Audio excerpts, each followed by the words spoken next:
Donc, pour réussir à établir son expertise, la base, c'est qu'il faut accepter de partager ses connaissances avec les gens.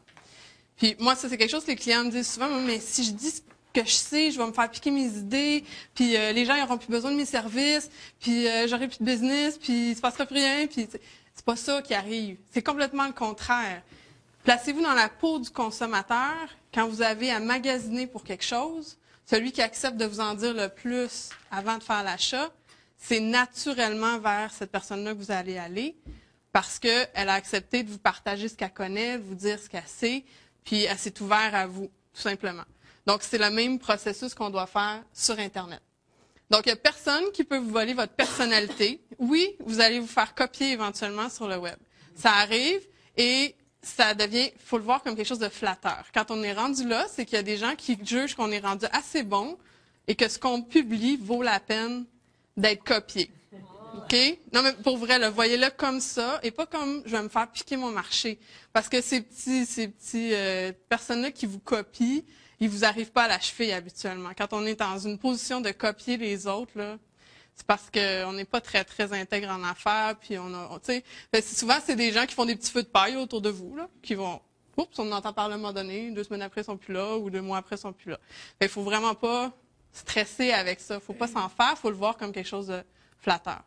Et donc, c'est vraiment important. Il n'y a personne qui peut voler qui vous êtes.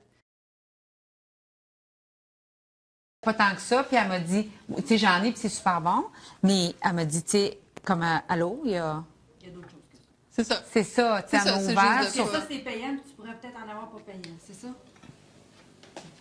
Il y en a plein qui sont. Tu sais, on a tendance à penser qu'on vient d'ouvrir une porte. Mais c'est normal parce qu'on vient plusieurs d'entre vous viennent du offline, du monde traditionnel. Vous êtes habitués que pour être publié dans un magazine, il faut payer.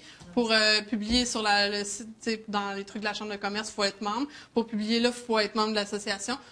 Fait que vous avez cette mentalité-là, puis c'est correct, mais c'est juste que sur le web, il y a d'autres options.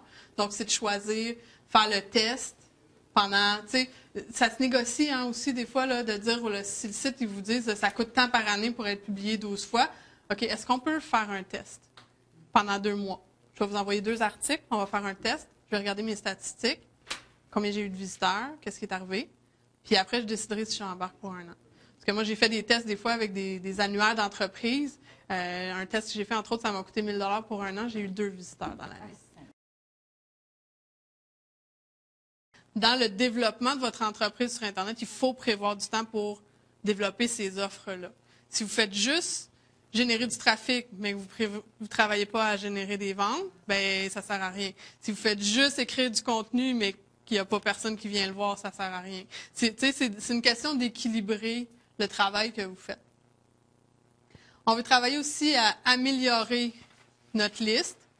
Donc, on veut calculer un chiffre qui est très simple à calculer, c'est le nombre de visiteurs que vous avez par mois versus le nombre de personnes qui s'abonnent à votre liste dans le même mois. Ça vous donne un ratio.